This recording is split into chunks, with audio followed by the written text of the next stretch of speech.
You know there's a ton of workplace gossip, and those whispers around the water cooler, they're getting louder and louder. Now, your first instinct might be to shut it down. But today I'm going to give you 4 ironclad reasons why you would shut down workplace gossip at your peril, and how listening in could be your ticket to the top.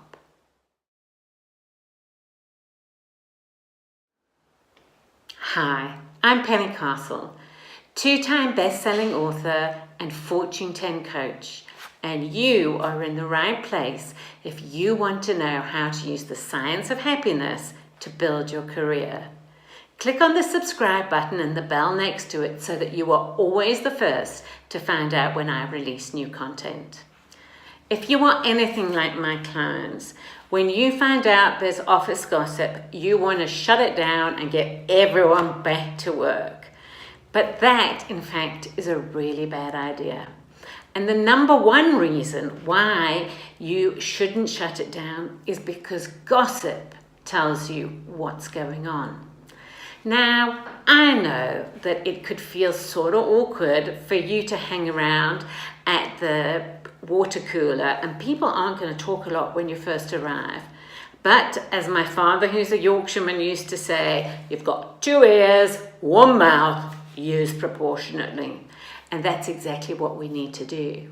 Because if we stay quiet and just listen in the water cooler area or the coffee station or wherever it is, what we find is that we get to understand not only what are the things that people are talking about, but also how passionately they feel about that particular issue. Let me give you a real example from one of my clients. So the internal auditors from head office were due to arrive the following week, and there was a backlog of the filing that needed to be done. Now, the admin manager had suggested to the team that they just work at the weekend. But when she started listening in at the water cooler, she realized that she had made this decision and actually everyone already had plans for their weekend. So she used that opportunity as a chance to ask the team what ideas they had. And they came to a compromise. The team agreed that they would work late all during the week so that they could take the weekend off and still meet the auditor's requirements. It's such a simple technique, but it can go from having a going on all the time to having high staff morale who are engaged and are really keen to be at work. The number 2 reason why you really want to listen to workplace gossip is because of our brains. We as human beings are hardwired to be looking for risk in any situation. We can't help it, it's just the way our brains work. But if you are good at listening into workplace gossip when there is change going on, whether it's good or bad, what you will be able to get a really good handle on is what are the concerns or the potential pitfalls and risks that the people in your organization are concerned about. And that allows you to do 2 things. The first thing is it allows you to address those things directly, whether that's through a meeting or through your communications if you're in a larger organization, but it allows you to get directly to the point of the concern. But the second thing is that you might realize that their concerns are legitimate and that you might need to make a change to whatever it was you were going to implement. So that is reasons 1 and 2 why you should really be listening in to workplace gossip. But now I've got a question for you. Where is the place in your office where everyone hangs out when they want to have a chat about what's going on? Is it the water cooler, the coffee station, the smoking area? Write it in the comments below so that I know exactly where we're hanging out. And for the people who don't know where their staff are hanging out, they'll get some guesses. So the third reason why you would want to tune in to office gossip is similar to number 2, but is going to require a little more emotional intelligence from you as a manager.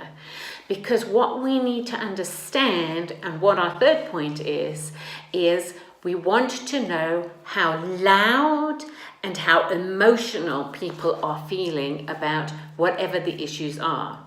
So workplace 1 and 2 told us what people were concerned about. But number 3 is about really how many people are talking about this and how loudly are they expressing their opinion.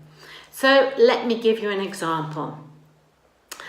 Again, with one of my clients, there was one person at the water cooler talking to their friends about something that they felt really passionately was wrong with the organization. But what I noticed when I listened in was the other people were sort of making the, okay, time to go now noises. So the savvy manager would go, okay, I've got one individual who feels really strongly about this, but it's not an issue that's shared by everybody. And that gives you information on whether this is something you really need to attend to en masse, or whether you've just got one person who's got an axe to grind. Now, don't go away, because the fourth reason for paying attention to workplace gossip is possibly the most important. And at the end, I'm going to give you the details of my Gossip Grader tool that you can download and use to identify what are the most important pieces of gossip that are giving you information that you need to attend to.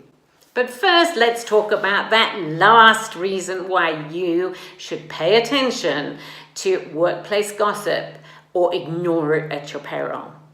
And that is, if you ban office gossip, it will go underground.